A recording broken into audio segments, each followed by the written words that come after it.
Todos ustedes, jóvenes, alrededor de algo, y quiero explicarlo un poco, dadas las circunstancias políticas, el acercamiento de las elecciones, la realidad pues obvia que ya empezamos a vivir cada vez más intensamente en la medida que se acerca mayo, pues podemos tender a la arenga política, al discurso, no digo político, sino el discurso electoral, tan lleno siempre de captaciones e incluso de manipulaciones del sentimiento y de la pasión, más que de la razón. Pero estamos en un aula, en un auditorio universitario, y he preferido que mis conversaciones con los jóvenes universitarios en muchas partes del país se aíslen un poco de esa dinámica de la manipulación pasional y se acerquen mucho a un ensayo racional de lo que está aconteciendo en el mundo y obviamente en nuestra sociedad colombiana, de cara no simplemente a ver cómo nos ganamos unas elecciones dentro de unos meses, tarea bastante difícil, sino fundamentalmente a construir los núcleos fundamentales, las masas críticas de pensamiento que en diversos campos y disciplinas científicas, etcétera, puedan ayudarnos a transformar realmente la sociedad colombiana en un mundo concreto, en unos momentos históricos concretos que nos ha correspondido vivir. Muchos, la mayoría de ustedes vivirán unos mundos que yo no lograré vivir, pero que ya se pueden percibir. En cierta forma, yo hago parte de una generación que denomino bisagra.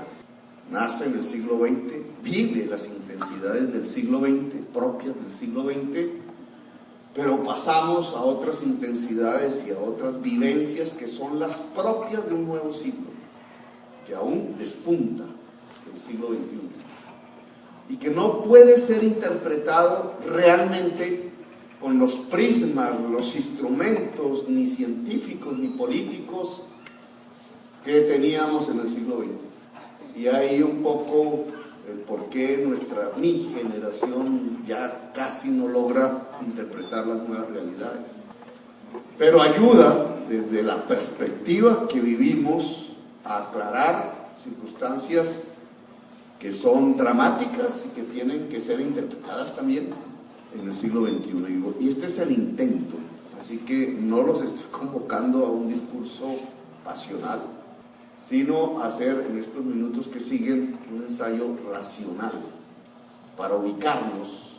No pretendo decir la verdad, porque nadie la tiene como individuo, sino a mostrar tendencias del pensamiento de hoy que pueden alumbrar en una universidad colombiana. Aquí hablaron del cambio climático. Llevo 2 años hablando del cambio climático en universidades, pero hice una experiencia administrativa como alcalde de Bogotá, tratando de ver cómo se puede operar en una ciudad de ese tamaño, en un estado local, las variables mismas del cambio climático. No voy a profundizar en el tema, simplemente a pasar un barniz para quienes no han logrado una información cabal del tema del cambio climático. ¿Qué significa eso y qué implicación tiene para la economía, la paz colombiana y para el desarrollo político del mundo? El cambio climático no es producto de un hecho natural. Cada vez más repetido en la prensa, ha tenido poca información en Colombia sobre sus causas reales, sobre el debate de qué lo produce. No por nada 164 presidentes del mundo se reunieron en una ciudad como París para hablar del tema, y no por nada un dirigente espiritual como el Papa Francisco lo ha vuelto una de las banderas que él pretende sea también de la Iglesia Católica, una de las religiones del mundo.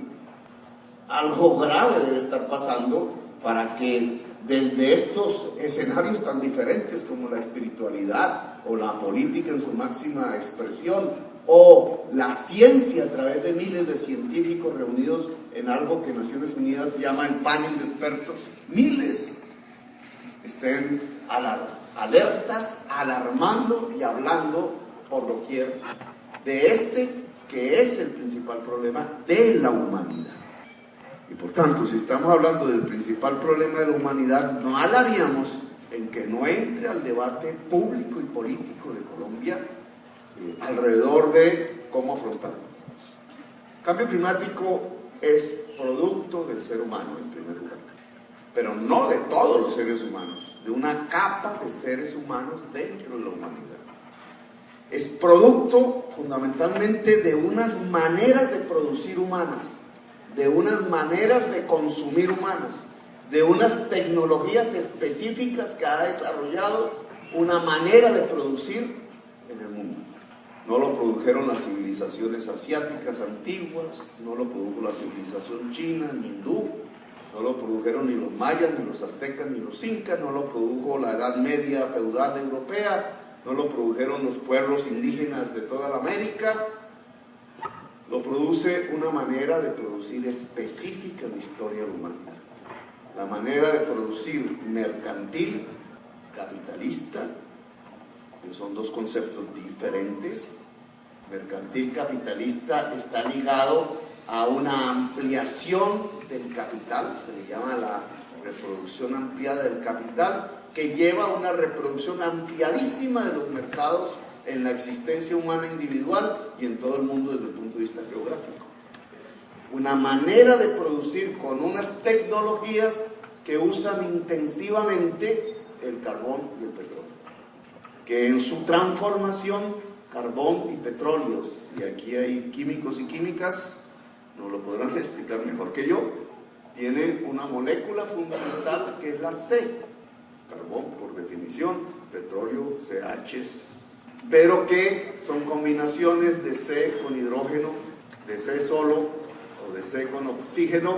La C, el carbono, al ser el elemento químico que entra como la principal energía de la reproducción ampliada del capital desde hace más o menos un siglo, algo más, al transformarse y al combinarse con oxígeno y con hidrógeno en forma gaseosa, configura unos gases que llamamos gases de efecto invernadero. El más extendido, el CO2, dióxido de carbono. El más peligroso, el CH4, el gas metano. Pero hay otros. Esos gases, por circunstancias químicas que la ciencia descubrió en el siglo XIX, muy aparte de estas discusiones, producen un efecto de calentamiento global, dado que concentran y guardan energía del Sol durante un tiempo. El CO2, 200 años cada molécula. El CH4, 3.000 años. 200 años para cualquier ciclo de vida individual es mucho tiempo. Y 3.000, ni se diga. Es decir, cada molécula que se va arrojando a la atmósfera de CO2, la más ínfima molécula en el más ínfimo de los lugares geográficos del mundo, tiene la particularidad de guardar durante 200 años energía calórica, después la suelta.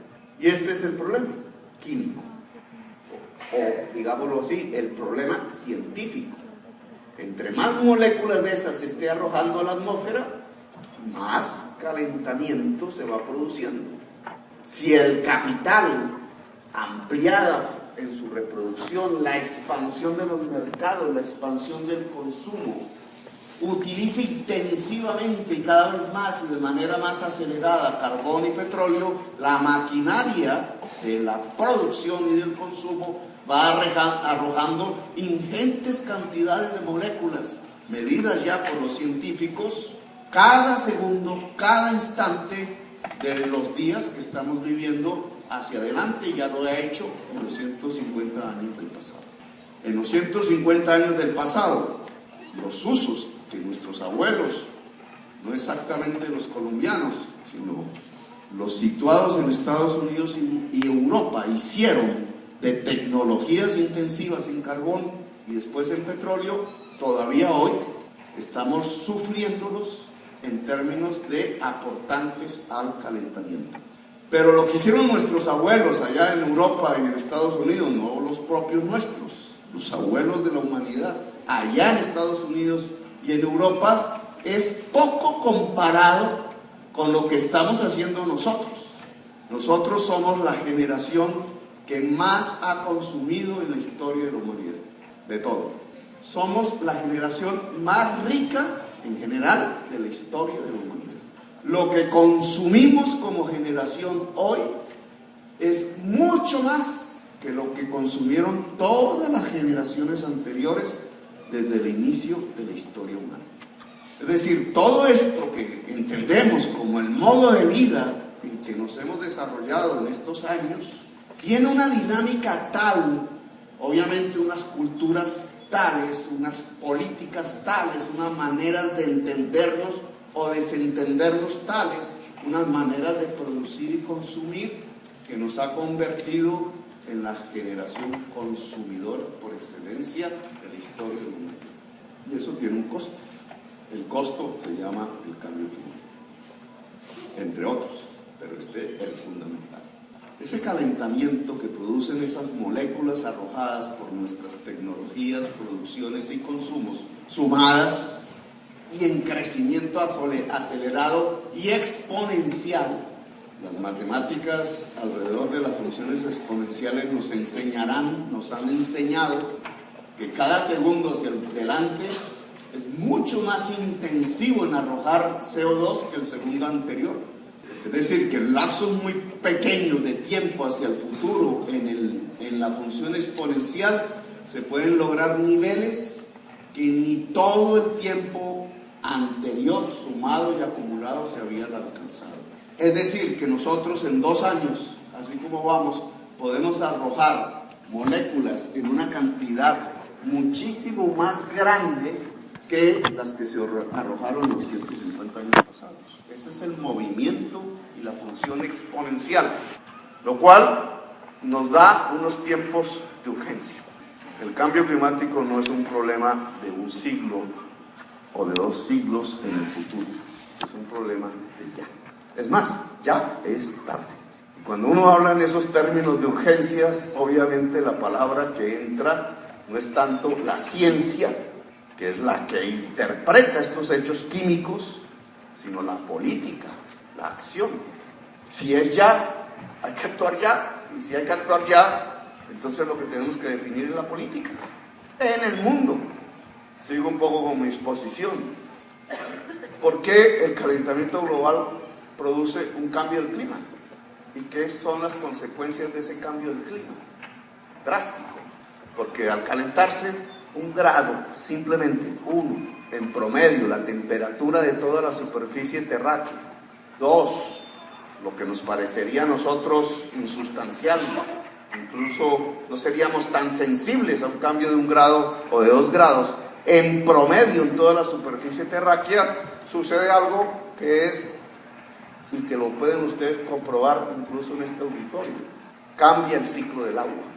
El agua que es la mayor parte del elemento químico del planeta. ¿Por qué? Arrojen un vaso de agua allá afuera y otro aquí adentro, si hay aire acondicionado, y allá afuera está bajo el calor del medio ambiente. ¿En cuánto tiempo se evapora este vaso de agua arrojado al suelo y en cuánto el de afuera? Pues obviamente el que tiene más exposición al calor se evapora más rápidamente. El calor produce un cambio físico del agua, de líquido a gaseoso.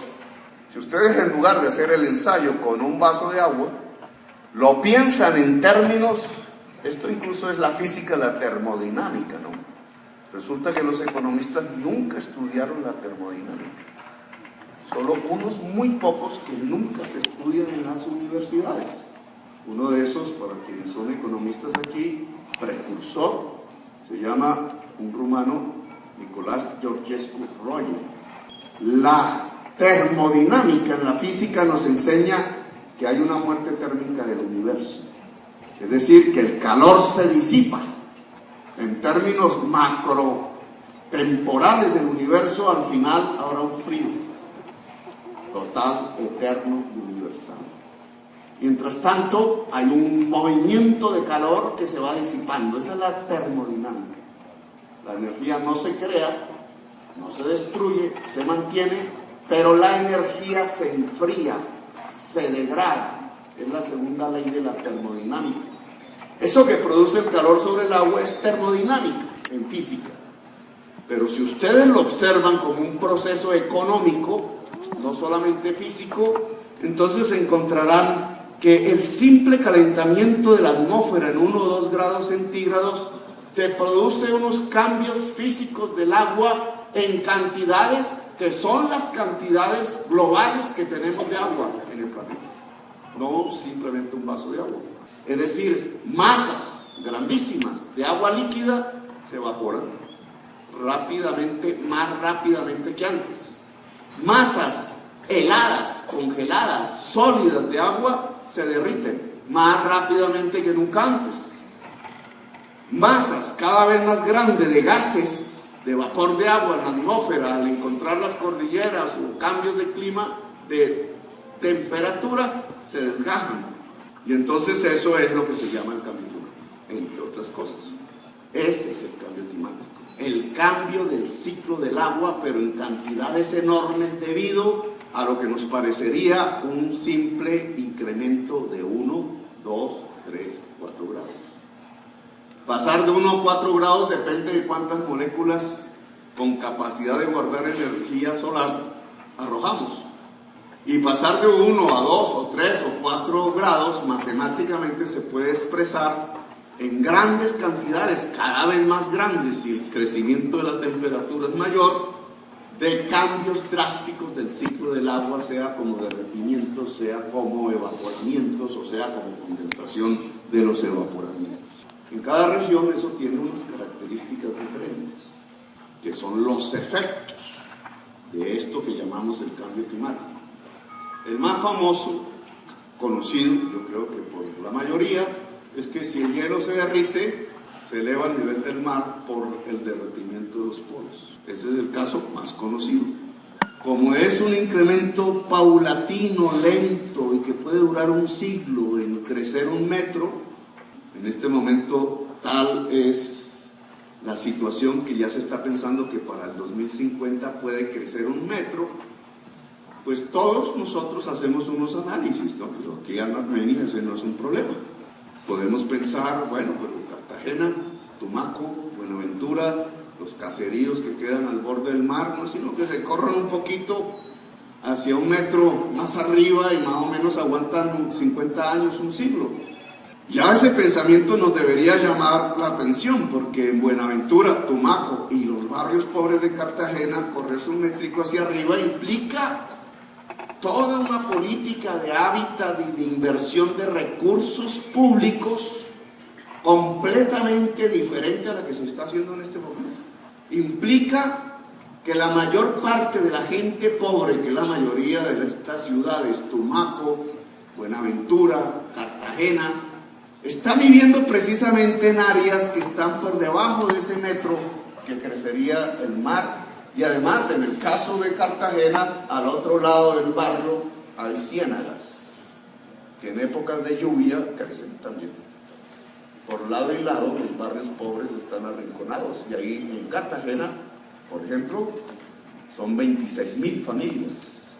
Resulta que a pesar de que ese mar crezca lentamente, imperceptiblemente, si no hay una política de reubicación, se van a llenar de agua. ¿Y cuánto valdría? Podría ser, digamos, una experimentación de tipo presupuestal. ¿Cuánto vale reubicar 26.000 familias? Si ustedes cogen los precios promedio de casas gratis de Vargalleras, no tuvo en cuenta este tema, entonces no se le ocurrió pensar en dónde es que se están construyendo las casas gratis en todo el país, casas gratis que cuestan, ¿no?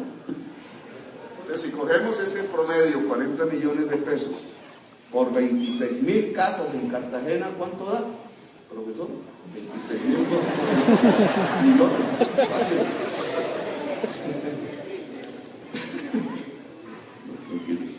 Entonces, la multiplicación ahora daría cuánto por ahí, da alguien que la haga. 40 millones saltaría 40.000 millones por 26, ¿cierto? Le da más o menos 400, 800 mil, algo más. Millones, 800.000. El presupuesto de Cartagena lo tiene. Solo estoy hablando de Cartagena. Lo tiene.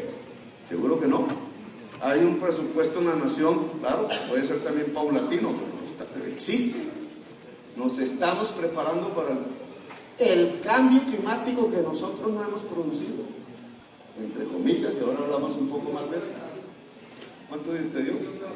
1 billón, 40.000 millones nos valdría solo Cartagena, a precios de hoy, y Tumaco, y Buenaventura, y los caseríos. Pero vayamos a algo más dramático.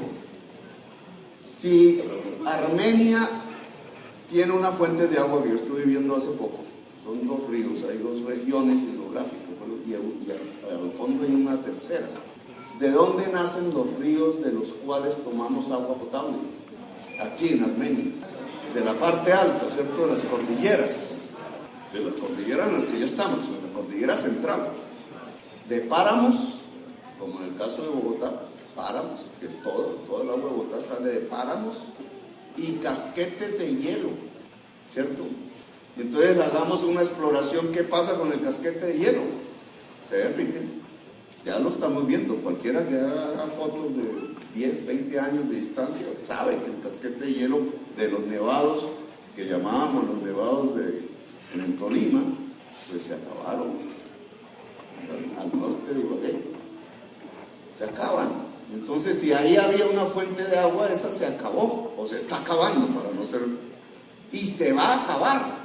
Al principio puede derretirse más rápido el hielo, y entonces lo que vemos es subir un poco el promedio de los niveles de los ríos, pero al final, dentro de 5 o 6 años, por eso esto es ya, 5 o 6 años, el nivel de esos ríos se va al suelo, las quebradas pueden terminar, las que derivan de ese tipo de casquetes se vuelven secas. Y en el páramo, que es otra forma, ¿cierto? ¿Qué es lo que hace el páramo? Los frailejones y otras matas allí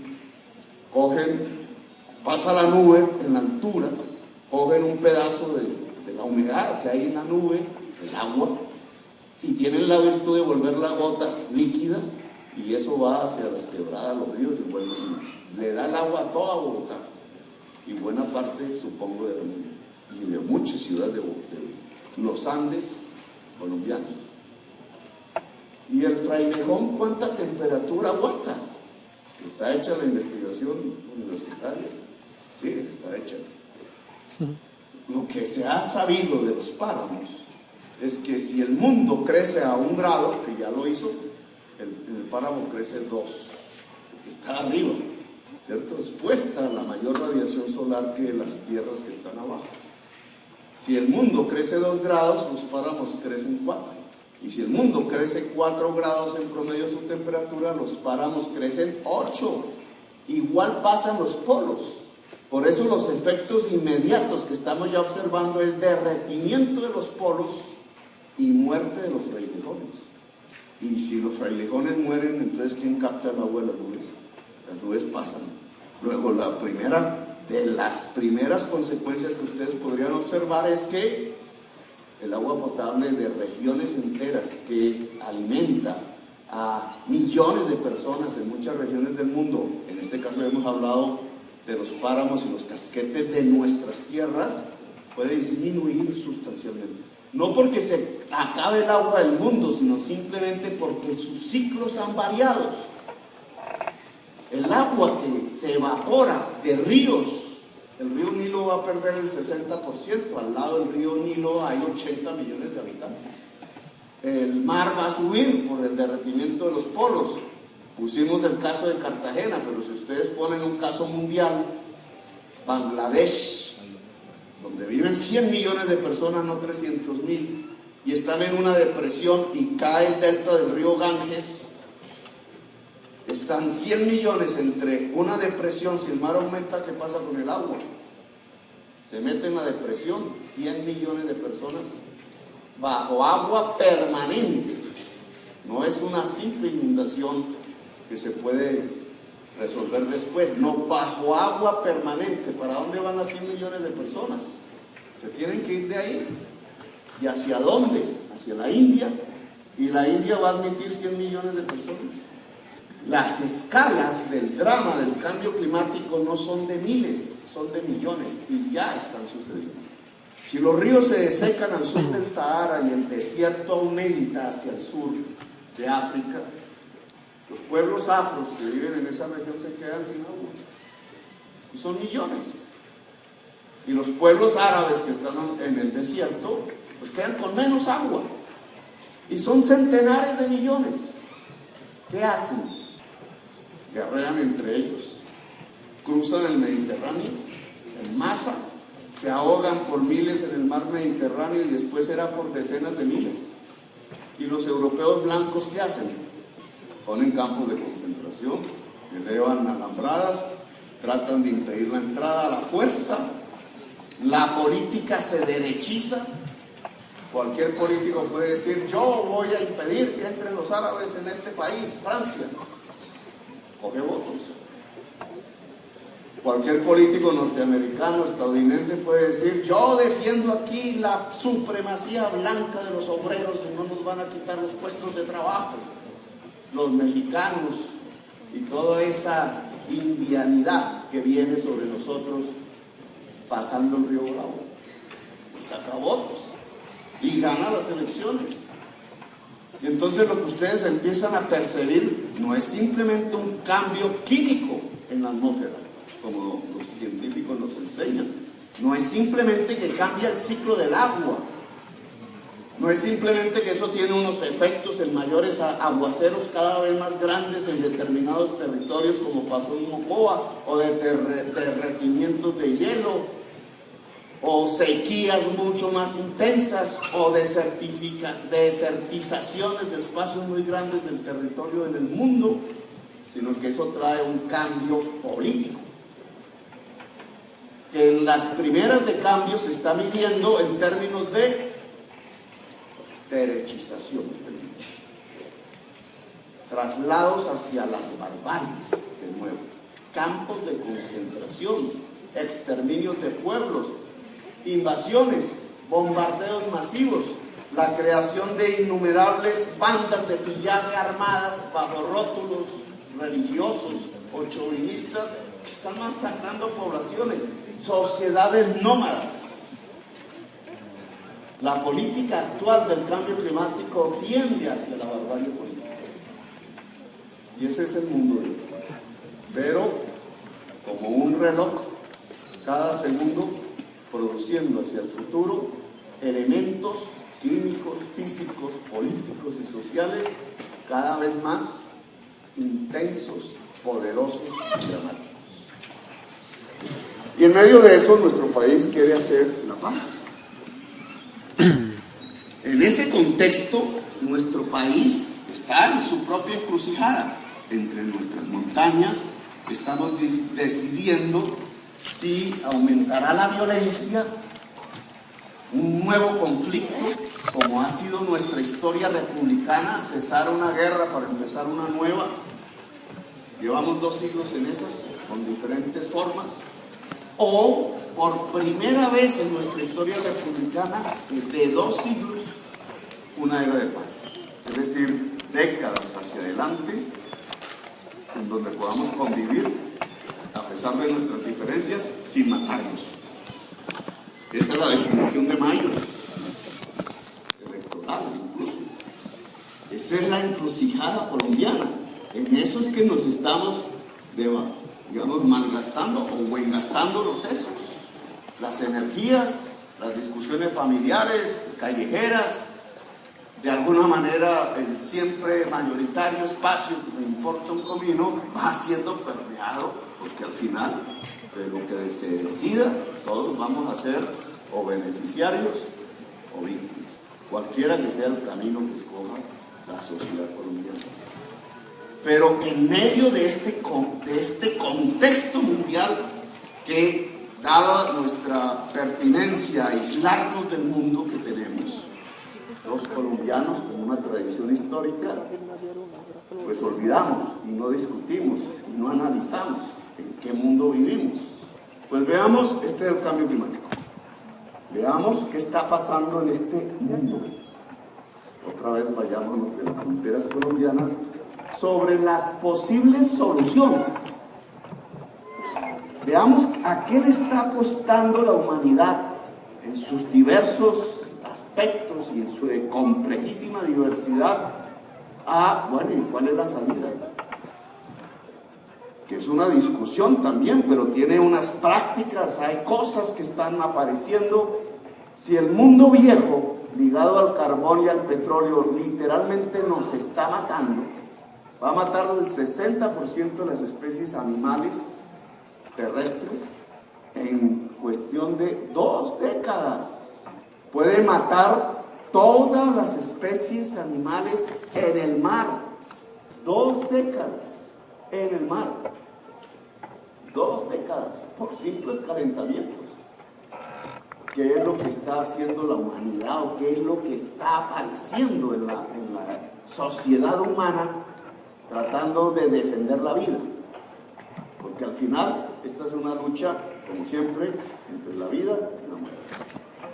Solo que aquí la muerte no es la lógica que todos tenemos que enfrentar, la individual, la biográfica. Esta es una muerte civilizatoria, de especie. Y nunca la humanidad se había enfrentado, que sepamos, a esta realidad de esta generación, la que vivimos, la posibilidad de una extinción como especie. Después de ver extinciones de especies por miles y decenas de miles, tanto animales como vegetales, debido a nuestra producción y a nuestro consumo. Es decir, debido a nuestra actividad. Pues veamos qué sucede en el mundo económico, no en el mundo social, ni científico, ni político. En el político, prácticamente una inmensa incapacidad de tomar decisiones. La COP21 Francia es un fracaso. Al Papa no lo escuchan, lo aplauden cuando viene aquí a Colombia, pero hasta la misma jerarquía católica se olvida de lo que dijo. Como una persona, un instante fugaz, ¿cierto? Pero no queda, el liderazgo no se expresa en acción en una sociedad.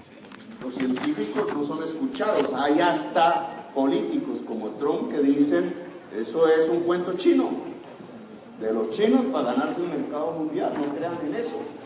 Yo mismo, como alcalde de Bogotá, cuando puse los problemas, les pedí un POT pensando, hoy había otras cosas, pero pensando en cómo adaptar una ciudad de 9 millones de habitantes al cambio climático, encontré al presidente del Consejo de Bogotá, hoy secretario de Gobierno de la ciudad, nieto de un presidente, Uruguay, diciendo que el cambio climático no existe. Y la prensa le daba más la razón a él que a nosotros. Aún así, ¿qué es lo que está haciendo la humanidad en el campo económico? Hay un libro, digamos, una primera norma. El modo de energía tendría que cambiar, ¿cierto? Es lo que coherentemente, si es la energía usando carbón y petróleo, la que está produciendo en buena parte de estos desarrollos químicos en la atmósfera, que llamamos cambio climático, pues un planteamiento concreto es, hay que cambiar el modo de energía. También podríamos decir, hay que cambiar el modo de producción. Ahora hablamos un poquito de eso, de lo que puede significar eso. Y alguien podría decir con mucha claridad, no solamente es el consumo del carbón y el petróleo como energía lo que está produciendo moléculas de CO2 y CH4, sino la forma como usamos el aseo básico. Si enterramos residuos, pues eso produce descompuestos, gas metano, 23 veces más poderoso que el CO2. La ciencia ya ha explorado cuáles son las actividades humanas que más producen el calentamiento global, y ni siquiera es el uso de carros, pero el uso de carros es un consumo.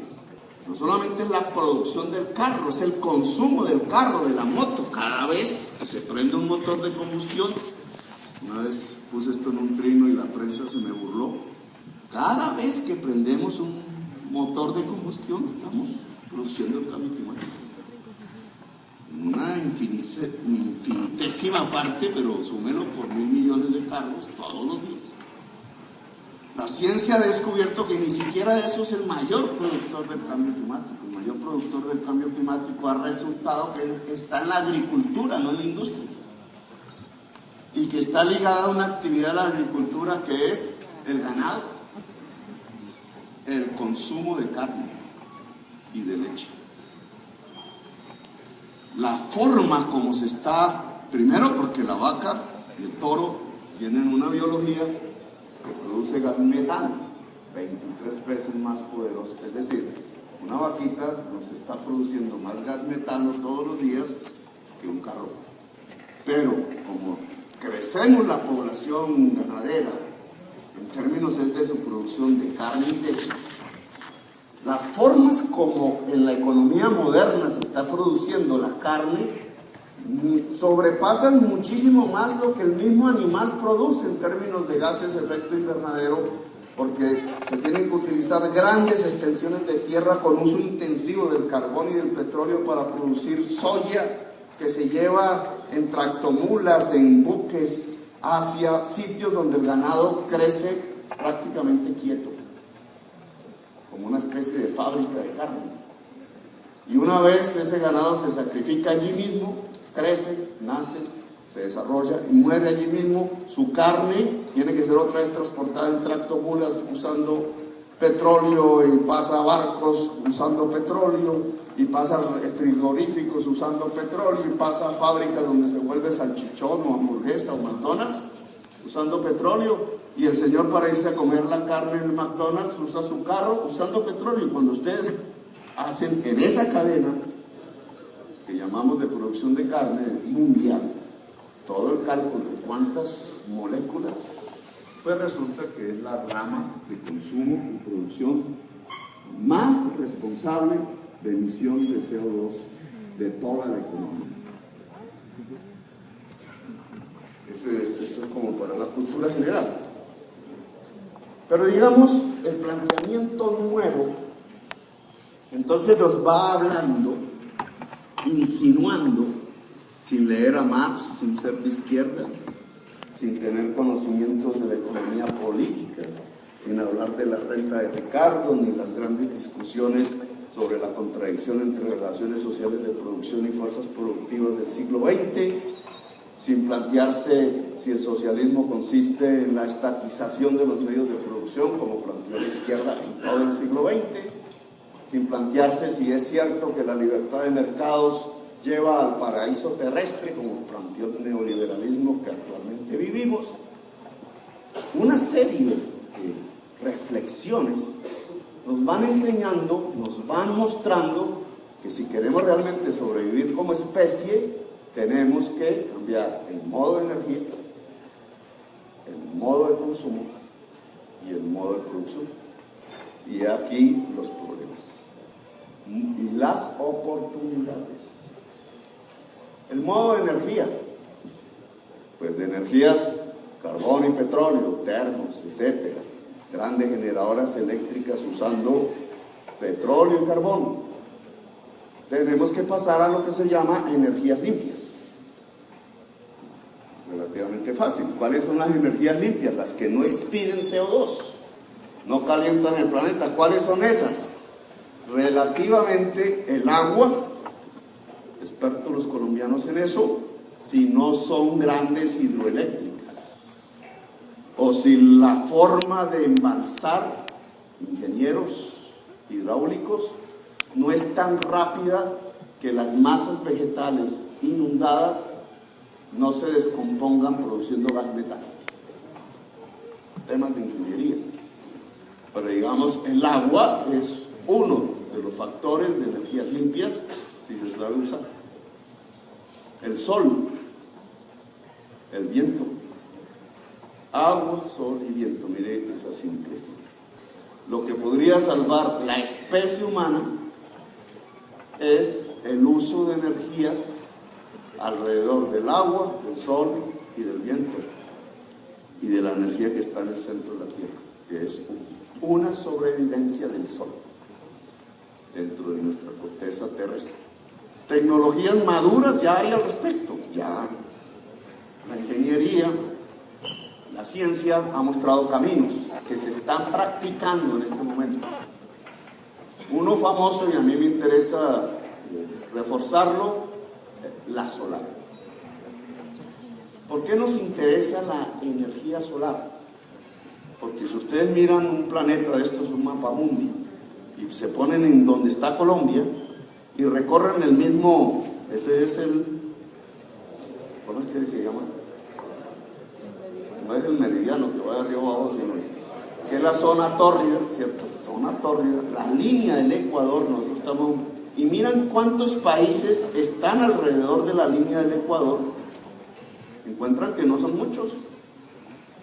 Nos vamos hacia la derecha del mapa,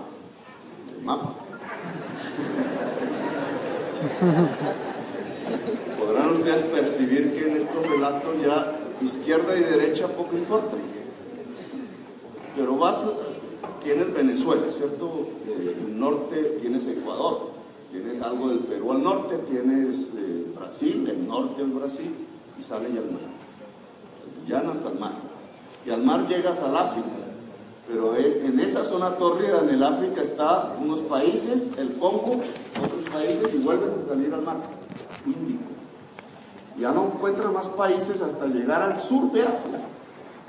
Un pedazo de Malasia, un pedazo de Indonesia, algo de Vietnam, y otra vez al mar. Y ese mar, allá en el Océano Pacífico, cuando regresas por la zona tórrida, ya encuentras esa Colombia. Y la zona tórrida es la que más sol recibe, por geografía, por irradiación solar. Es decir, somos pocos los países que podríamos aprovechar de manera más ventajosa que los demás el sol. La energía solar tiene otras consecuencias, que es lo que está andando en el mundo. ¿Cuánto cuesta poner? ¿Cuál es la tecnología de la energía solar? La tecnología de la energía solar es un panel, ¿cierto? Es como una ventana, como lo mismo que ponemos con unos elementos allí que permiten transformar el sol en electricidad, pero son paneles delgados. 1 metro cuadrado de esos paneles produce 1 kilovatio hora de energía, dependiendo de la radiación solar, si se pone en perpendicular a los rayos del sol, todo el tiempo. Obviamente de noche no produce, y aquí los problemas tecnológicos. Pero se pueden ya hacer cálculos de cuántos kilómetros cuadrados de paneles solares nos podrían producir 1 giga de kilovatio hora, 10 gigas, 100 gigas. Colombia consume 16 gigas de kilovatio hora. Dejémoslo a los ingenieros de electricidad, qué significa 1 giga, etcétera. Son matemáticas de 10 a la tanta potencia, en kilovatios, finalmente en vatios. Aquí lo que nos interesa ver es que hoy ya es posible producir energía eléctrica más barata que el carbón y el petróleo, incluso que el gas, todavía más cara que el agua, a través de paneles solares que han reducido su costo a el 1% de lo que tenía hace 7 años. Es decir, estamos en una tecnología moderna. ¿Qué nos permite ese panel solar? En lo que yo llamaría la nueva economía. Nos permite que ese techo puede ser de panel solar. ¿Cierto? Nos permite que cada casa de las que tienen techos de asbesto hoy, o teja de barro en el caso de la región, se puede volver paneles solares. Nos permite que cada edificación progresivamente, al tener paneles solares en esta región, puede producir energía eléctrica. Los economistas me acompañarán.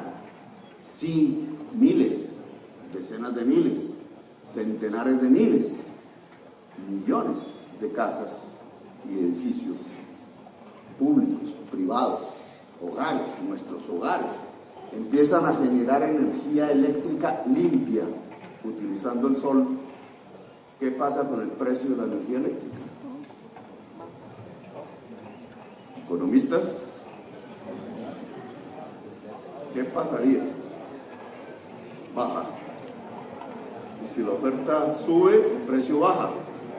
Y si el precio baja, podríamos incluso pensar en perspectiva a 2 décadas o menos, una sociedad con energías 0 pesos. Vuelvo a ponerles el ejemplo. Si en su casa producen energía eléctrica, ¿pagarían factura de luz? A lo mejor hasta le pagan, ¿no es cierto? Dependiendo. O a lo mejor no alcanza el techo en su espacio geográfico y aún la tecnología no da la suficiente energía para lo que se usa en la casa, pero cualquiera que sea el cálculo, se reduce sustancialmente la factura de energía eléctrica. Este es un tema que quiero que tengan en cuenta. ¿Le conviene a los generadores de energía eléctrica de Colombia desarrollar la tecnología del panel solar? Por eso es que ustedes no ven paneles solares. Y esto ya es política. Porque si el precio de la energía se desploma, un negocio desaparece. Un negocio, ¿cierto? El de la generación de energía eléctrica, que en Colombia, después de la privatización de Ixagén, es mayoritariamente privado. Esto trasládenlo al mundo.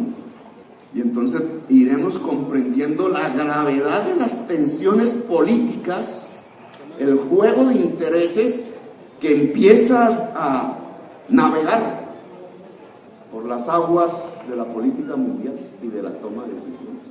Vamos un poquito más allá en la perspectiva de las soluciones.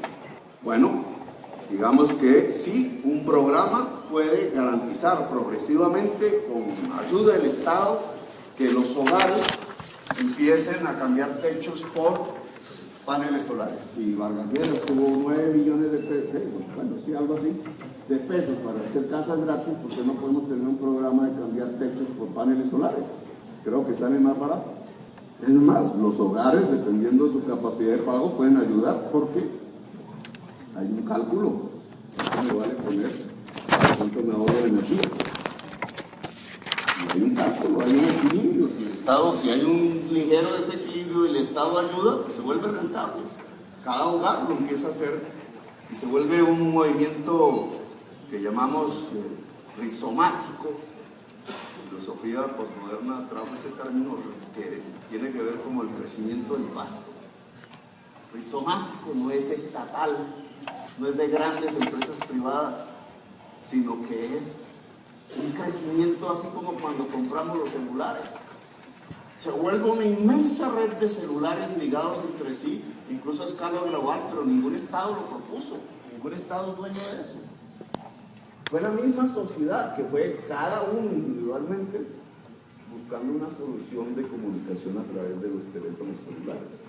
Ahora, para yo poder medir qué genera cada hogar, cómo se rebajan las tarifas a partir de una generación propia de energía, tengo que tener unos cables de energía eléctrica que no solamente transmiten energía eléctrica como hoy, sino también datos.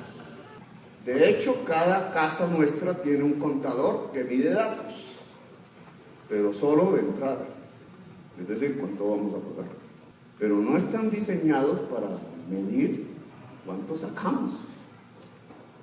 Ni nuestras normas, ni nuestra legislación, ni, ¿cómo se llama?, la comisión reguladora, no es que no tengan idea, ellos ya saben, pero no han acoplado las normas para medir cuánto generaría cada hogar. Esos cables que no solo transmiten energía eléctrica, sino datos, se llaman redes inteligentes y se están expandiendo ya en el mundo. Lo clave no es lo ingenieril de la red inteligente, lo clave es que veamos que se está ligando un modo de energía generado democráticamente, ya casi por fuera del mercado, con un modo de comunicación. La comunicación nuestra, informática, digital, que conocemos como redes, que no tenía la humanidad, sino solo esta generación. Somos la generación de un modo de comunicación que es la informática. modo de energía, modo de comunicación. Y aquí les menciono entonces el libro, Rifkin, Jeremy Rifkin, gringo, tirapiedras de su juventud, contratista del Estado hoy, gurú, de eso que llaman gurú, es decir, vive de escribir libros, la tercera revolución industrial. El concepto de tercera revolución industrial es la reacción económica espontánea, no dirigida políticamente, a superar el cambio climático. Sí, supone que hubo otras dos revoluciones industriales. Bajo el concepto Rifkin, él no menciona modo de energía, no menciona modo de comunicaciones, esos son inventos míos. Pero bajo el concepto Rifkin, cada revolución industrial ha sido una articulación sinérgica entre modo de energía y modo de comunicación. La primera, vapor de agua, la máquina de vapor de agua, y la imprenta. La segunda, modo de energía, carbón y petróleo, motor de combustión y teléfono, telégrafo, telegrama, la forma como yo me comunicaba cuando era joven. Esa duró un siglo. Esa es la que ha producido el cambio climático. La tercera, un modo de energía, energías limpias, distribuidas, no concentradas, y un modo de comunicación, la informática.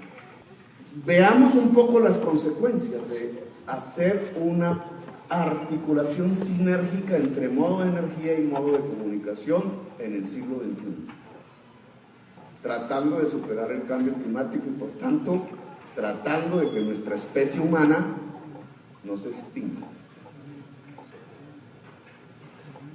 Si estamos en una finca cafetera y la casita hecha artesanalmente muy bonita, que también se puede volver turismo, y podríamos hacer el ensayo en una actividad no de producción de café, sino de turismo, y muchos otros ensayos, tuviera sus techos de paneles solares, genera energía, muchísimos otros hogares generan energía, el costo de la energía eléctrica se baja y hay una red informática, es decir, el hogar campesino o granjero, cafetero, no solamente puede generar energía solar, sino recibir y dar datos, meterse en la red. ¿Qué le podría ocasionar a la economía cafetera? Alicaída, ¿no? Dependiendo de las circunstancias, pero bastante alicaída desde hace 3 décadas. Tratemos de ensayar, ver qué podría pasar. Uno, el costo de la energía eléctrica sería más barato y habría entonces una tendencia en esa granja a usar cosas eléctricas. En vez de la mula, la moto, pero la moto sería eléctrica, no a gasolina.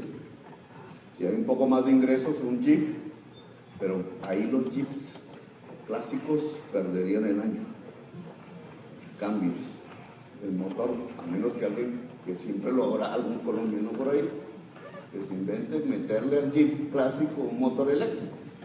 Tarea que dejo ahí para los innovadores. Ahí se puede hacer hasta un negocio, ¿no?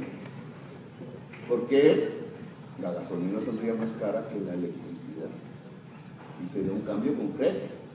Es decir, las energías limpias distribuidas y las redes de transmisión inteligente nos llevaría a una electrificación de la movilidad, tanto en la finca del cafetero o turística como en la ciudad. ¿Qué están haciendo los alcaldes metiendo Transmilenios diésel en nuestras vías? Nosotros ya tendríamos que estar usando transportes eléctricos, porque si el costo de la energía eléctrica va a cero, entonces ¿por qué vamos a tener unos modos de transporte masivo en las ciudades costosos a partir de diésel y petróleo? ¿No hay una enorme equivocación en la política de transporte de Colombia? Y no solamente véanlo, no sé si en Armenia hay el Transmilenio famoso, pero creo que en Pereira sí, ¿no? No lo dejen meter. Son tranvías, son metros en las grandes grandes ciudades, ¿no? Las más grandes ciudades son metros eléctricos, son carros eléctricos, son motos eléctricas. Su costo operacional podría volverse cero. En una gran ciudad disminuir los costos de transporte para sectores, obviamente no es para la clase media alta, eso les importa un comino, pero para los sectores de menores capacidades de pago, aquí hay unas oportunidades. Ustedes ya pueden deducir de mi discurso. 4G privatizadas para que el señor Luis Carlos Sarmiento Angulo y Odebrecht cobren por peajes el costo de la inversión de hacer esas dobles calzadas más su utilidad, que solo es posible antes de que el Estado pague eso, que nos acercamos a eso. Solo es posible recuperar su valor a partir de llevar la carga mayoritariamente importada, porque ya no la producimos, en costosísimas tractomulas que hacen que la tonelada de carga sea muchísimo más costosa. Es esa política de transporte nacional la conveniente en la tercera revolución industrial, o es la electricidad. La tractomula no la mueve la electricidad. ¿Qué mueve la electricidad en las carreteras nacionales o en la movilidad nacional? El tren. Entonces, en vez de estar haciendo 4G, no digo que no la hagamos, pero en vez de poner la prioridad de las 4G, no deberíamos estar hablando de la red férrea nacional. Y entonces, ¿cómo el Quindío podría vincularse a una red, o una eje, una troncal férrea? Eso no disminuiría los costos de transporte de una manera sustancial respecto a un transporte diverso a través de tractomulas intensivos diésel. Un poquito y volvamos a la finca.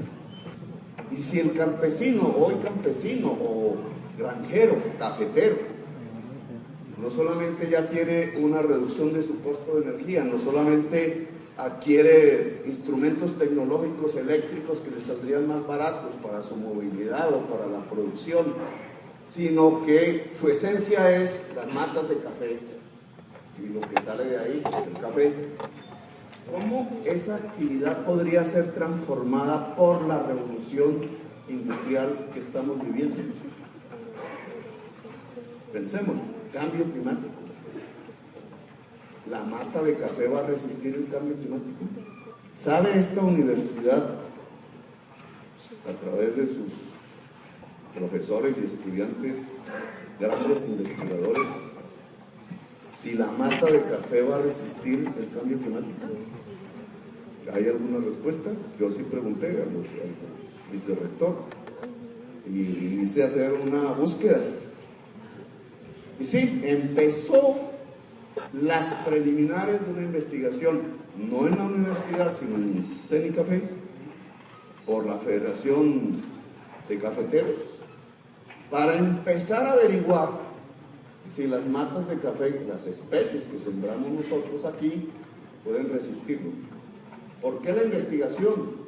Porque todo vegetal tiene dos formas de alimentación: en sus raíces, agua, y en sus hojas, como lo estudiamos en el bachillerato, respiración de CO2. El vegetal es una forma de mitigación del cambio climático, solo que ya quedó superado por las inmensas cantidades de CO2 que hemos arrojado. Luego tenemos cada vez más CO2 en la atmósfera, previsible, y cada vez menos agua en la tierra. Si la especie vegetal respira más que chupar agua, resiste. Incluso puede crecer más rápido. Si la especie vegetal chupa más agua que respirar, se muere. ¿De cuál de esas dos especies es el café? No podemos predecir entonces el corto plazo, 5 años, en la economía del Quindío. Esa investigación ya la deberíamos tener. Pero como este país no está investigando, y ahora hablamos de eso, señor, pues no lo sabemos. Algo tan esencial, porque al final el café fue nuestra economía fundamental durante un siglo, el siglo XX. ¿Por qué lo cambiamos? Por carbón y petróleo. Es decir, nos metimos en el ojo del huracán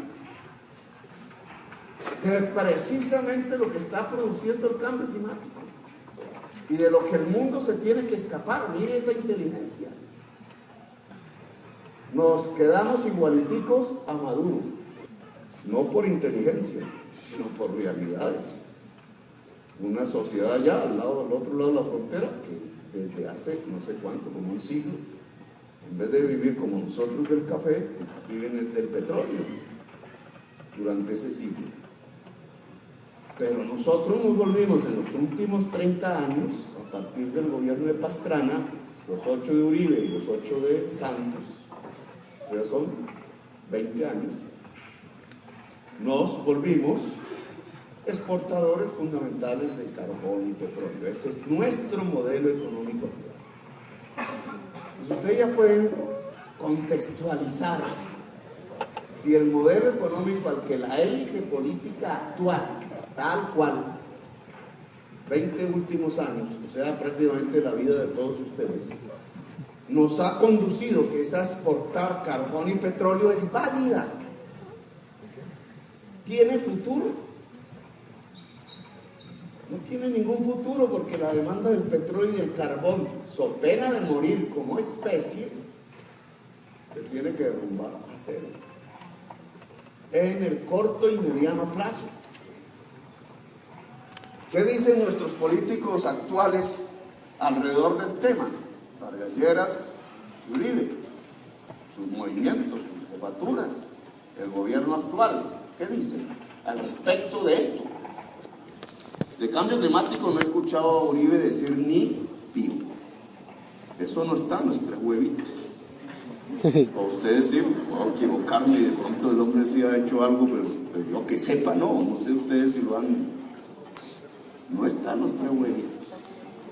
Los tres huevitos sirvieron para sacar votos. Uno de esos mató a mucha gente, sobre todo jóvenes.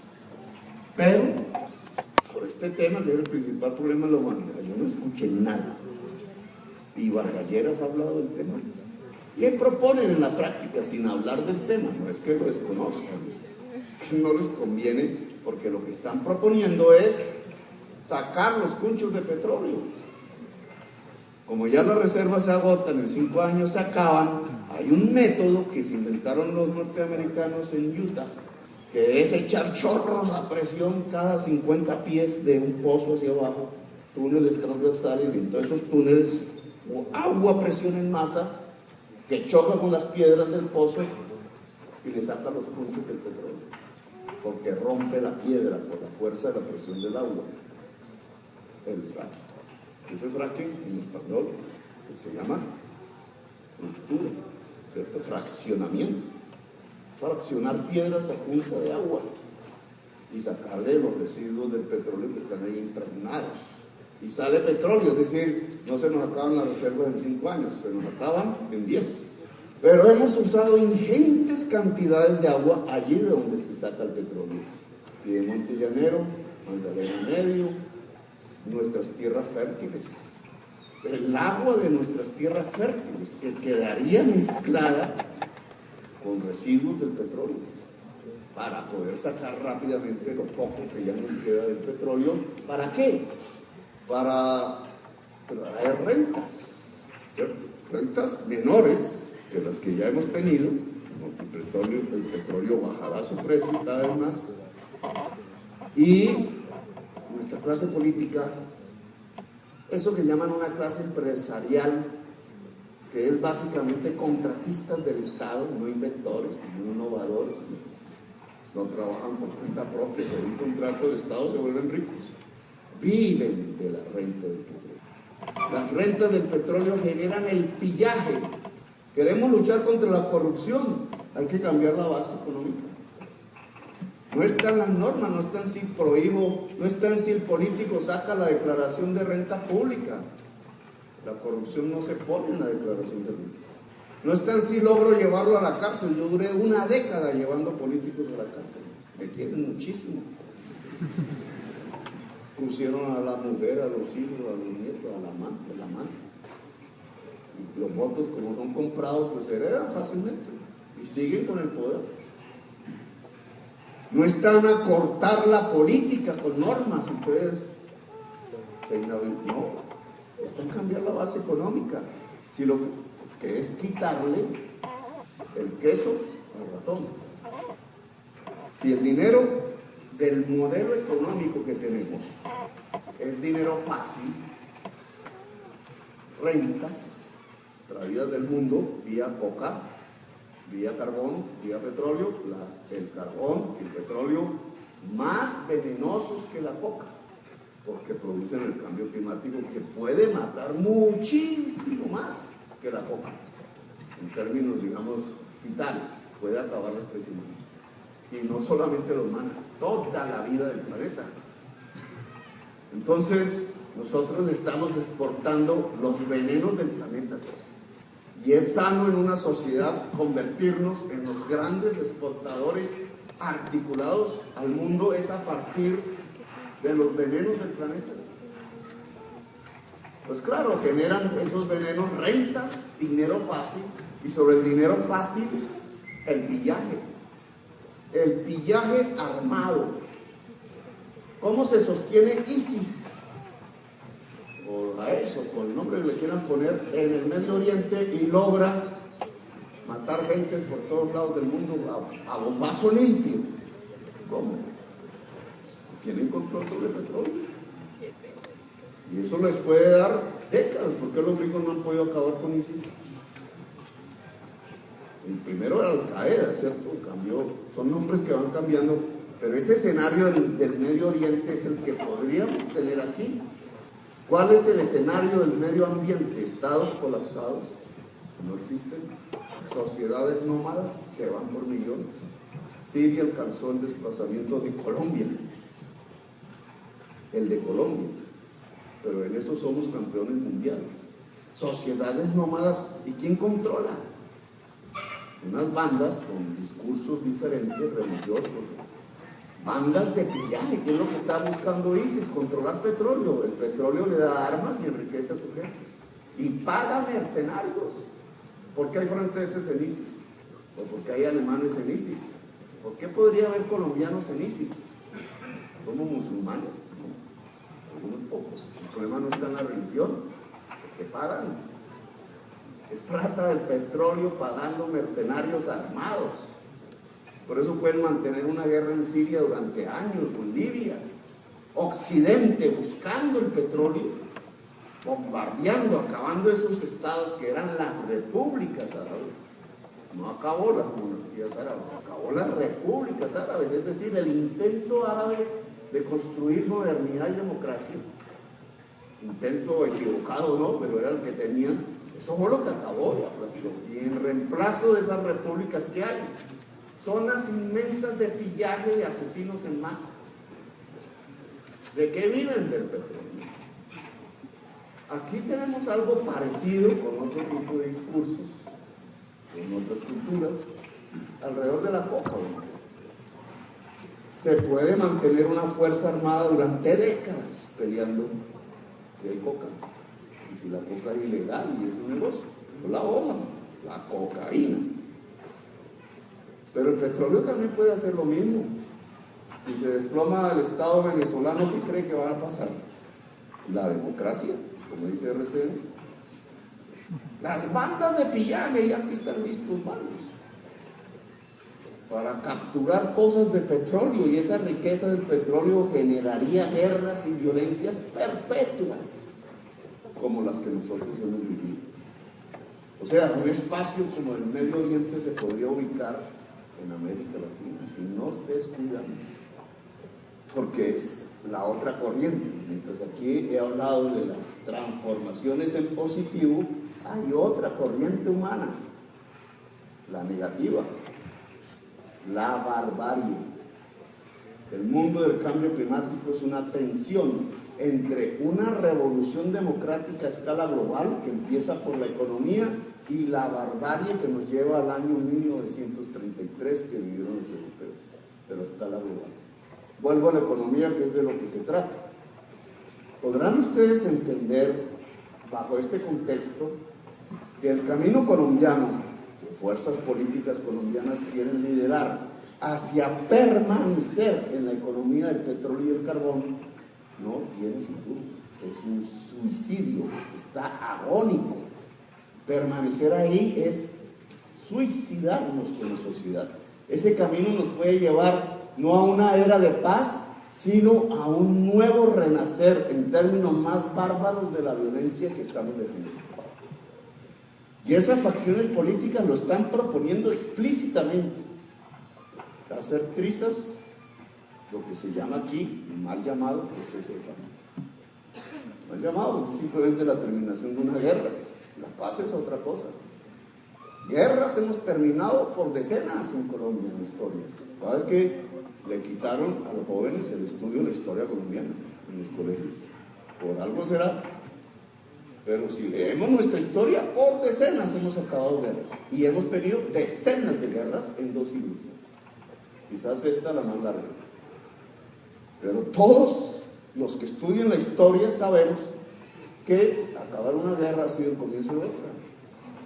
Por tanto, acabar una guerra no es la paz es otra cosa. Y es el reto inmediato, ahí están las decisiones inmediatas que tenemos que tomar como sociedad. Pues hay facciones políticas que a partir de mantener el esquema económico agónico que tenemos, no salvable que tenemos, pero avanzar unos años más para avanzar un poco más el pillaje y este sistema de acumulación de riqueza depredadora que tenemos. Entonces no es solamente el uso del fracking como una tecnología, no es solamente el mantenimiento de la gran propiedad terrateniente con tierras improductivas, es la articulación de Colombia a un mundo que está muriendo, el de los combustibles fósiles. Es decir, a mantener a Colombia articulada al mundo a partir de la muerte. De la muerte. Volvamos al terreno en positivo. Dejamos a nuestro granjero cafetero. Ya lo encontramos con energías eléctricas baratas, ya lo encontramos generando energía limpia, ya lo encontramos electrificando su transporte. Habíamos hablado de lo que hace el café. Nos habíamos planteado un interrogante, no sabemos si resiste. Y hay que saberlo. Supongamos que resiste, es decir, que continuará una economía cafetera. Si no resiste, hay que reemplazarla. No hay otra decisión que tomar. Si resiste, y solo científicos nos lo dirían, mal que bien, dependiendo de su capacidad científica. Y en la universidad aquí es clave, si resiste, entonces ese campesino o granjero o cafetero no estaría conectado en red con el mundo, como un efecto de la nueva economía, no con Armenio, o no con el politiquero de la vereda, con su jefe político nacional, el doctor, no sé qué, no, con el mundo. ¿Qué nos da eso en la producción? La cambia, transforma las relaciones sociales de producción. Pongamos un ejemplo que ustedes manejan, Wikipedia. Analicemos Wikipedia. En el mundo de juventud mía no existía Wikipedia. Nosotros no aprendimos a manejar computador en la universidad, no existía. Nosotros teníamos o el diccionario La Luz, por ciertas familias, una vaina que era como 20 tomos, 30 tomos, entre más tomos, más inteligentes aparecíamos. Una se llamaba la enciclopedia temática, recuerdo. Esos salían bonitos en las bibliotecas. Habían vendedores a domicilio de esas enciclopedias. Cargar una enciclopedia de esas era imposible para una persona. Pesadas, había que comprarlas. Y el que no tuviera plata, adiós enciclopedia. no había, a menos que se fuera a una biblioteca, que también las bibliotecas eran una enciclopedia, pero ¿cómo es Wikipedia? Wikipedia en términos de calidad, comparado con una de esas viejas enciclopedias que aún los libreros venden por ahí como ventas ambulantes, ¿cuál es, hijo? Uno podría tener la posibilidad de una palabra en la enciclopedia y no encontrarla. O lo que escribieron de eso era, porque no hay forma de cambiarla, estaba ya impresa. Wikipedia cambia todos los segundos. Es más alta en calidad. ¿Cuánta gente consulta Wikipedia? Centenares de millones en todas las lenguas. Una enciclopedia no me permitía eso. De las viejas, editoriales. ¿Cuántas personas han hecho Wikipedia? Es decir, han trabajado en Wikipedia. Pues tampoco tienen ustedes el dato, pero son millones. Yo puedo irme, busco Gustavo Petro, seguro que ustedes buscan Gustavo Petro, dice Castro chavista colombiano. Estoy seguro, no he mirado. Pero no puedo meterme ahí, oiga, y escribo, ¿cierto? Y cada cual en sus materias, en sus cosas podría aportar. Es decir, en Wikipedia es de alta calidad, es global y tiene algo que es esencial en la nueva economía. Es un trabajo intelectual, cerebral, en red, que vincula millones de trabajadores intelectuales, cerebrales, ¿cierto? Una red de cerebros han construido eso que llamamos Wikipedia, que ustedes consultan, yo creo, todos los días. Un cambio de trabajo para mis amigos economistas y amigas economistas. Es un cambio esencial del trabajo. ¿Quién le paga a los que aportan construyendo Wikipedia? Nadie. Yo colaboro, ¿cierto? Me cuesta un esfuerzo gratis. Es una red de trabajo intelectual, cerebral, libre, creativo y en red. No es una nueva economía. ¿Wikipedia es gratis? ¿O tiene un valor?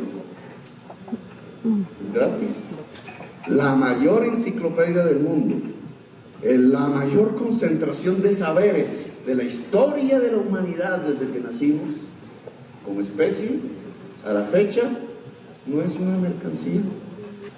Y el capitalismo, hemos explorado qué significa eso en términos de modos de producción. El capitalismo es un modo de producción que tras la búsqueda de la ganancia explota trabajo asalariado y solo se puede realizar la plusvalía, decía Marx, o sea, la ganancia, si se venden mercancías.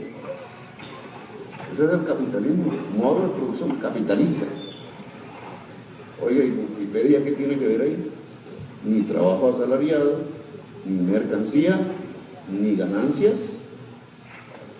Trabajo asociativo libre y cerebral y global. El cerebro no discrimina. Mujeres, el cerebro es lo mismo.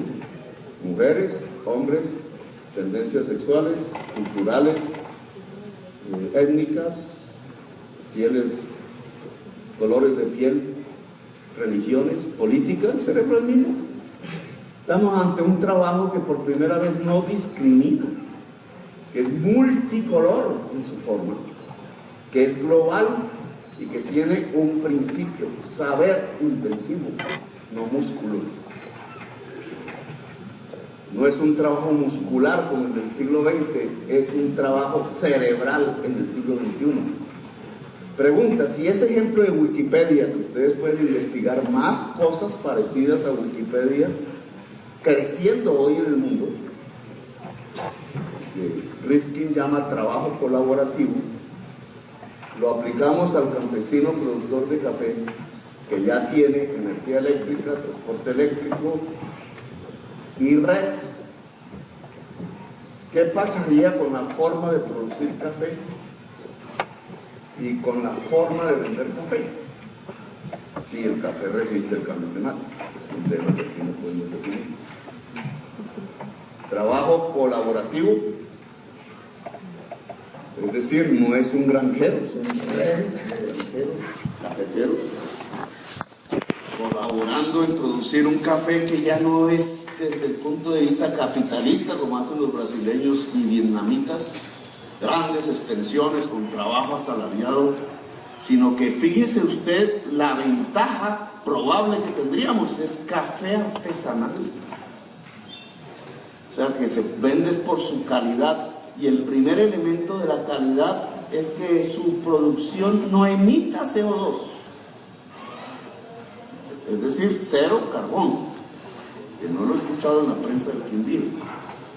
No es solamente los sabores y eso, que además no hemos acostumbrado al mundo al sabor colombiano, sino que la calidad esencial está en producir cero carbono, porque al producir cero carbono, la producción del cafetero se convierte en positiva y vital, es decir, en un aporte a la vida de la especie.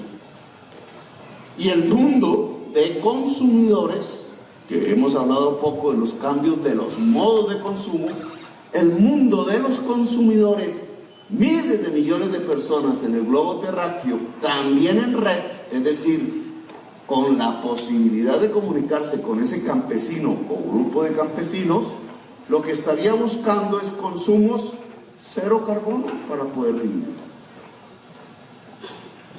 Como primer elemento de la calidad, del valor de uso, decía Marx, del valor de uso, no del valor de cambio. Es decir, que esta nueva economía, así tan sencillamente tratada, puede permitir a un campesino cafetero o a una asociación cafetera, si produce cero carbono, café, ligarse inmediatamente a grupos inmensos de consumidores en cualquier parte del mundo y eliminar la intermediación. Y el Estado debe propiciar eso, que hay un desaparecido del Estado, o sea, el presidente de la República y otras cosas. Si el presidente de la República y el Estado no ayudan, pues obviamente le ponen cortapisas a esto. Pero ustedes estarían frente a una nueva economía que probablemente, dependiendo de la investigación científica sobre la especie de café y cambio climático, puede posibilitar de nuevo que una producción artesanal de café, agraria e industrial, a través del cero carbono se pueda ligar directamente al mercado, poner la casa en red y ofrecerla para un turista y recibir el ingreso en vez del hotel. ¿Cómo es el turismo en el mundo hoy? Si ustedes van y miran, el turismo de hoy no está en despegar.com ni tribajo.com. El turismo de hoy está en otras páginas en donde millones de personas que se mueven por realidades diferentes ofrecen sus casas y apartamentos para el que quiera pagar algo porque tiene un interés de ir ahí. Entonces se conjugan dos colaboraciones. Yo quiero ir a Oslo y alguien en Oslo se quiere ir a otro lado y ofrecer su casa. Yo dormí en Oslo así. Y entonces una señora recogió la plata que era la vecina. El turismo hoy por millones es así, redes de colaboradores, que trae una oportunidad para Colombia. Y es que si estamos en La Paz, millones de personas adicionales a las que hoy vienen van a venir y van a ubicar entre sus muchos destinos nuestras casitas cafeteras. Si las casitas cafeteras están en red, no necesitan ni W, ni Hilton, ni nada de eso. Ligación directa, sin intermediario, a un consumidor que también lo que está buscando es cero carbono, que la casita puede ofrecer. Cultura. Las mercancías del mundo capitalista en crecimiento están siendo reemplazadas por sensaciones, por intensidades. Y algunas de esas sensaciones e intensidades son negativas. Turismo sexual, ¿cierto?, de niños La droga, en cierta forma, su abuso, ¿cierto? Son sensaciones, pero que te pueden matar en cualquier momento. Pero también, cada vez más, intensidades y sensaciones que tienen que ver con la cultura y el arte. Y diríamos que el placer. Y son un poco los móviles de las juventudes de hoy.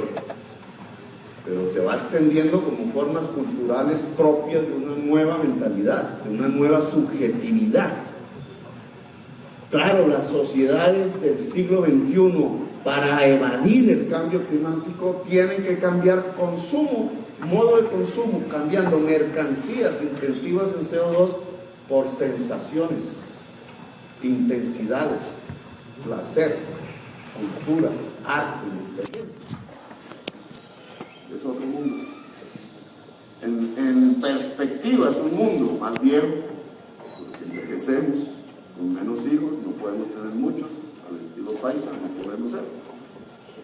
Nos tocó, somos generaciones, no, eso, yo incumplí eso, porque yo pertenezco a una bisagra, entonces pasé por otros mundos. Pero realmente ustedes como jóvenes ya no pueden asumir tener 6, 7, 8 hijos. Ya no, ya. Nos volveremos más viejos dentro de 20, 30 años como promedio de edad, como humanidad. Nos volveremos más frugales en términos de tener. La riqueza ya no será tener. La riqueza será, como decía uno de mis funcionarios, ser.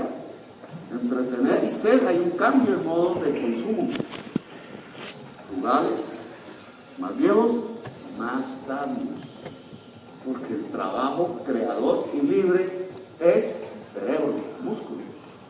Y aquí ustedes pueden derivar si es cerebro y el alimento del cerebro es el saber, la educación. Entonces, ¿cuál es la política pública de educación en Colombia? Claro, anclados en las rentas fáciles, coca, carbón, petróleo, no necesitamos saber. Y por eso han arruinado la universidad, han arruinado el sistema educativo, le han quitado recursos, las reformas educativas para quitarle recursos. Inteligente Pastrana le quitó recursos a la educación para los banqueros. Y el inteligentísimo Uribe volvió eso permanente, pero ya no para los banqueros, sino para la guerra. Y esa es nuestra política educativa, o sea, pilo paga. Es decir, el que gana el examen, no sé cómo es. Entonces puede, ¿no? Un porcentaje de arriba, las mejores calificaciones, puede irse a una privada, el resto no. ¿Quién dijo que la nueva economía permite una educación para la competencia? Ahora que estamos aquí en una universidad, creo que es un tema pertinente. Si el ejemplo Wikipedia práctico nos muestra que el trabajo nuevo, que es por millones, pero es nuevo, ¿cierto? No son los trabajadores en una máquina haciendo la producción de la vieja enciclopedia en libros, sino millones usando el cerebro, millones, no miles. Es un trabajo por millones, cerebral, en red, creativo. Si eso es así, el ser humano que entra a ese tipo de práctica productiva, que puede ser en servicio, en la agricultura, en la industria, ¿cómo tiene que ser educado? O sea, la educación en tiempos del cambio climático y en la posibilidad de una tercera revolución industrial, ¿cómo tiene que educarse? Tiene que amar a la naturaleza. Si no, no tiene sentido nada de esto, porque nos toca volver a plantearnos con mucha humildad como especie que la naturaleza es más poderosa que nosotros. Y no nosotros dominando la naturaleza, como ha sido el paradigma de la modernidad. Desde los tiempos de Hegel y más atrás, de Descartes, de Newton y un poco más atrás. Todo el paradigma moderno varía sustancialmente. No somos los amos de la naturaleza. La naturaleza nos demuestra que nos puede destruir así, en segundos. Luego nosotros tenemos que replantear nuestra relación con la naturaleza, y eso significa generar en la educación y en la sociedad, obviamente, un amor a la naturaleza. y un amor al saber, porque Wikipedia nos enseña que las nuevas modalidades del trabajo son usando el cerebro, no el músculo. Por tanto, la sociedad dejó de ser machista. El que tenía el músculo fuerte era el hombre. Entonces el trabajo era del hombre, la mujer tenía que ser mantenida. Y ahí tienen toda la historia de la sociedad patriarcal y todos los discursos que se pueden ligar a eso. Pero el trabajo del siglo XXI es cerebral, no necesita el músculo. Luego el predominio del hombre se acabó. A los hombres no nos gusta, obviamente, y algunos reaccionan con violencia y matan. La mujer deja de ser mantenida. La perspectiva de la mujer ya dejó de ser la mantenida de un tipo que por billete y por músculo puede sostener a sus hijos y a su familia. Esa perspectiva tan propia del siglo XX se acabó. Y al hombre nos toca pensar en el cerebro, cultivar el cerebro, porque es lo que permite la nueva economía en red. Quizás no sea salarial, etc. Yo iba a en la perspectiva de que es un nuevo estilo de trabajo, es una nueva realidad, es un nuevo modo de producción. Si no vamos a vender mercancías, sino que la mercancía va a reducir su espacio en la humanidad y el trabajo va a reducir su espacio en la humanidad, y el trabajo que funciona va a ser el colaborativo, no el de la competencia. El niño y el joven tienen que ser educados en amor a la naturaleza y en el amor al otro y a la otra. El trabajo en equipo, cerebro, amor al saber, amor a la naturaleza, amor al trabajo en equipo o a la colaboración. Ser pilo paga no tiene nada que ver con esto. Nuestra escuela pública y privada no tiene nada que ver con esto. Nuestras formas de educarnos en la universidad no tienen nada que ver con esto. Nosotros nos han educado en décadas a competir, como los gringos. En sus formas más degradadas, esa competencia termina en violencia intraescolar, ¿cierto? El bullying, que llaman. En discriminaciones. Resulta que esa educación no nos sirve. La educación para la nueva economía es amor a la naturaleza, amor al saber, las nuevas intensidades que reemplazan el consumo de cosas, y amor al otro o a la otra, en colectivo. Eso yo lo llamo la política del amor, pero esta es la primera vez que puedo explicarlo. Es una política de amor. El amor es un entendimiento, el amor es una fuerza política. El amor es una fuerza transformadora. El amor es sustancial en el nuevo trabajo de la nueva economía. Y termino con esto porque ya me he extendido bastante. Eso es capitalismo. Eso es socialismo. Las categorías del siglo XX, digamos, las que yo viví en mi formación política. La izquierda responde a esto, la derecha. La derecha y la izquierda y el capitalismo y el socialismo no se estarán quedando atrás en la historia humana. Y lo que vamos es a un post-capitalismo, post-carbón, que no habíamos definido, que no habíamos entendido en el siglo XX, que no lo va a explicar la FARC ni el ELN, pero tampoco Uribe ni Vargas Lleras, que no es del sí ni del no, que en cierta manera ese tipo de debates a los que nos mete RCN siempre hace los debates, diga sí o no. Maduro es un dictador. ¿Por qué Rajoy es demócrata y Maduro es dictador? Rajoy acaba de anular un congreso elegido del Parlamento catalán, el gobierno catalán, y lo metió preso. Están presos. Democracia. Porque un pueblo con lengua y cultura diferente quiere ser independiente. O barbarie. No es parte de este curso por la tendencia negativa de la humanidad hacia la barbarie. Pues Maduro tampoco ¿Tiene alguna solución Maduro para sacar a su sociedad venezolana de la dependencia del petróleo? ¿Puede uno hablar que una revolución socialista del siglo XXI, socialismo del siglo XXI o bolivariana, cualquier nombre, consiste en distribuir socialmente una riqueza que se amasa a partir de envenenar al mundo y producir un cambio climático? Es decir, de acercarnos a la extinción como especie. Eso es una revolución.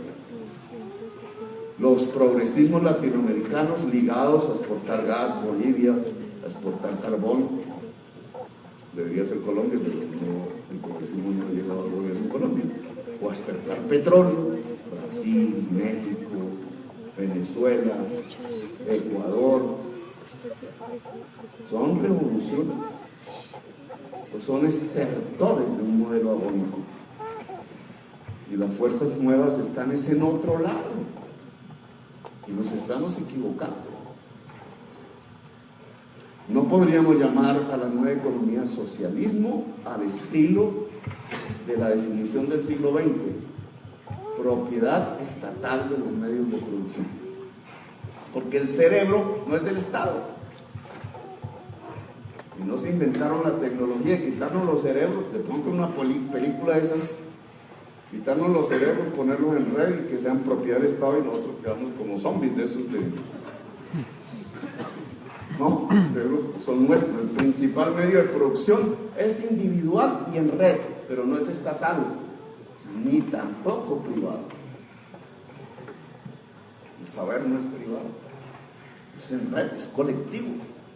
Pero la definición vieja del socialismo como propietario de los medios de producción a través del Estado no funciona aquí, pero tampoco lo vimos en el caso de Wikipedia en su extensión, tampoco es el capitalismo. En la nueva economía, que si surge, nos salvamos como especie, porque podríamos morir como especie. Lo que podemos llamarle, por poner un nombre, es post-capitalismo. Es decir, la gran aventura libre del ser humano que no se podía predecir por nadie, ni por partidos políticos, ni por ideologías, ni por visionarios, por muy visionarios que fueran. La realidad va hacia otra parte. Y ustedes son los protagonistas. Ni siquiera el protagonista va a ser el próximo presidente de la República. Va a ser una generación, porque estos cambios no son de 4 años. Tampoco de un siglo. Un siglo es tarde, 50 años es tarde, 20 años máximo. Su cronómetro vital e histórico. ¿Esa generación quién es?